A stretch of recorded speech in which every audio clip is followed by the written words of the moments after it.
Suwi men ki kepiye to iki ana wong janjian kon bongkar watu. Gak panas-panas kon karo watu. Gah, ngopo lho? Gak ayo to.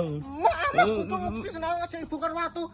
Mbok sing liya ngono lho aku wis dandan ayu. Rek tak omongi. Ora saiki perjanjian ngene. Apa? Wah, Jian. Wah. LC ngendi iki? Sini Gunung Kidul no.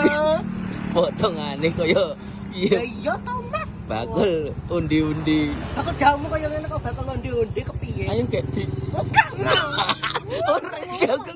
Ora rusak kepiye walah. Canku halus-halus kaya ngene mosok kon bongkar watu. I'm sorry. Sorry apa? I'm sorry goodbye. Gak. Kenang kok tanggo kena aku siji. Gak ya bongkar. Nah, alas. Panas kaya ngene kon bongkar watu. Sing bener wae to Mas kuwi. Sing ngajak ki liya ngono lho.